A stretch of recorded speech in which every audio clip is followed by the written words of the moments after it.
जो सेना में जो सर्विस करके आता है, जितना भी करे, 15 साल करे, 20 साल करे, 28 साल, 32 साल, जितना भी साल करे, उसने क्या कष्ट झेल करके अपना एक सर्विसमैन का ओहदा उसने हासिल किया है, वो तभी समझ में आएगा अगर कोई उस हैसियत का, एक सर्विसमैन की हैसियत लेने वाला बंदा जाकर के वहां बैठेगा, तभी शायद ये बात समझ में आएगा। लेकिन अपना पीपीओ रिवीजन के लिए अपने रिकॉर्ड ऑफिस को लेटर लिखना चाहिए बढ़े हुए बेसिक पे के हिसाब से, क्योंकि जब तक आप लिखेंगे नहीं तब तक आपका पीपीओ रिवाइज होना मुश्किल हो जाएगा या देर हो जाएगा। इसलिए आपको जो है समय से जागना है और अपने रिकॉर्ड ऑफिस को भी जगाना है कि मेरा पीपीओ जो है रिवाइज कर दीजिए। नमस्कार, वंदे मातरम दोस्तों, स्वागत है आप सबका सैनिक पाठशाला में। जिस दिन सरकार ने पूर्व सैनिकों के खिलाफ ऐसा फैसला लिया, उस दिन मैं सरकार की ईंट से ईंट बजा दूंगा। अपने ही सरकार के खिलाफ एक मंत्री महोदय ने ऐसी हुंकार भरी है दोस्तों।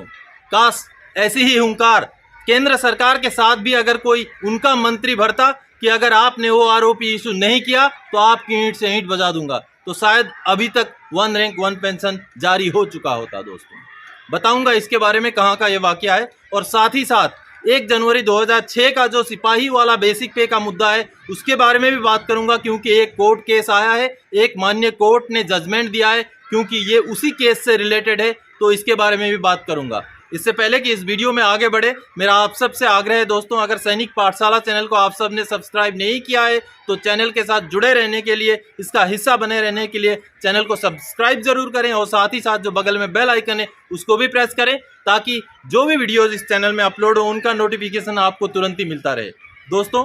पूर्व सैनिकों के खिलाफ जब इनजस्टिस हो तो उनके खिलाफ आवाज़ कौन उठाए, उस इनजस्टिस के खिलाफ, उस अन्याय के खिलाफ आवाज़ कौन उठाए। एक ऐसा वाकया आया है राजस्थान से। राजस्थान के पूर्व सैनिक कल्याण मंत्री हैं राजेंद्र गुड़ा जी, जिन्होंने एक ऐसी हुंकार भर दी है अपने ही सरकार के खिलाफ, अपने ही सरकार की जो एक सुगबुगाहट हो रही है कि अगर जो एक सर्विसमैन है, जो एक सर्विसमैन को जो रिजर्वेशन मिलता है, जो कोटा मिलता है, उसको उनके ही जाति के अंदर के कोटे में से दिया जाए। ऐसी सुगबुगाहट जब राजस्थान में होने लगी तो उनके सरकार के मंत्री राजेंद्र गुड़ा जी ने यह हुंकार भर दी कि जिस दिन भी सरकार ने यह फैसला ले लिया उस दिन मैं सरकार की ईंट से ईंट बजा दूंगा और एक्स सर्विसमैन जो डिफेंस पेंशनर्स हैं उनके साथ जा करके बैठ जाऊंगा। तो काश हमारे साथ अगर केंद्र सरकार की तरफ से भी कोई मंत्री महोदय निकल के ये बात बोलते तो शायद 1 रैंक 1 पेंशन स्पर्श से रिलेटेड या बहुत सारे जो भी इश्यूज लंबित हैं वो शायद अभी लंबित ना होते और वो शायद पास हो जाते। तो मैं तो समझता हूँ जैसे अग्निवीर लागू किया गया है कि 4 साल बाद जो 75% लोग निकलेंगे वो बहुत सारी नौकरियों में शायद लगेंगे, लेकिन मुझे लगता है कि एक ऐसा भी स्कीम होना चाहिए, अगर कोई राजनीतिक नेता बनना है तब भी फौज का 4 साल का सर्विस होना जरूरी है, तब जाकर के शायद कहीं पूर्व सैनिकों की जो मन की बात है, पूर्व सैनिकों की जो प्रॉब्लम्स है उनके बारे में सरकार के कानों में जो है बात पहुंचेगी। क्योंकि अगर किसी ने फील नहीं किया, किसी ने वो जिंदगी नहीं जी है, तो वो क्या ही समझ पाएगा कि जो सेना में जो सर्विस करके आता है, जितना भी करे, 15 साल करे, 20 साल करे, 28 साल, 32 साल, जितना भी साल करे, उसने क्या कष्ट झेल करके अपना एक सर्विसमैन का ओहदा उसने हासिल किया है, वो तभी समझ में आएगा अगर कोई उस हैसियत का, एक सर्विसमैन की हैसियत लेने वाला बंदा जाकर के वहां बैठेगा, तभी शायद ये बात समझ में आएगा। लेकिन राजस्थान के मंत्री महोदय ने एक बहुत बड़ी मिसाल पेश कर दी है, एक बहुत अच्छी बात उन्होंने कही है कि अगर ये रिजर्वेशन जो एक्स सर्विसमैन को मिलता है उसको अगर काट के आप जाति वाले रिजर्वेशन में ले जाएंगे तो ऐसी अगर घटना, ऐसी अगर कार्रवाई, ऐसा अगर डिसीजन आप लेंगे तो आपके खिलाफ मैं खड़ा हो जाऊंगा और पूर्व सैनिकों के साथ जाकर के बैठ जाऊंगा। दोस्तों, ये जो खबर है, ये खबर का लिंक मैं डिस्क्रिप्शन बॉक्स में डाल दूंगा, उसको आप विस्तार से पढ़ सकते हैं कि ये राजस्थान की घटना है और राजस्थान की मंत्री महोदय ने ये जो है अपना स्टेटमेंट दिया है। और आगे दूसरी खबर जो दोस्तों मैं बताता हूँ,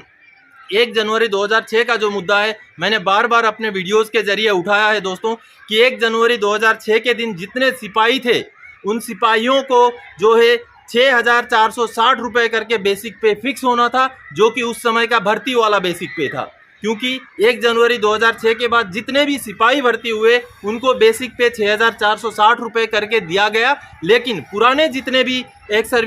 भी पुराने सर्विस में थे उस समय और 1 जनवरी 2006 से पहले के भर्ती थे और 1 जनवरी 2006 के दिन सिपाही थे, उनको फिक्स करते टाइम उनका जो है पेमेंट जो है 6250 में फिक्स किया गया था। बहुत सारे लोगों का था, सभी का नहीं था, लेकिन बहुत सारे ऐसे सिपाही थे जो 1 जनवरी 2006 के दिन में फौज में थे, सिपाही थे, लेकिन उनका जो बेसिक पे 6250 में फिक्स किया गया, जबकि उस समय भर्ती का जो रेट, सिपाही का जो भर्ती का रेट था वो 6460 का था। तो ये मुद्दा बहुत बार उठा, मैंने भी अपने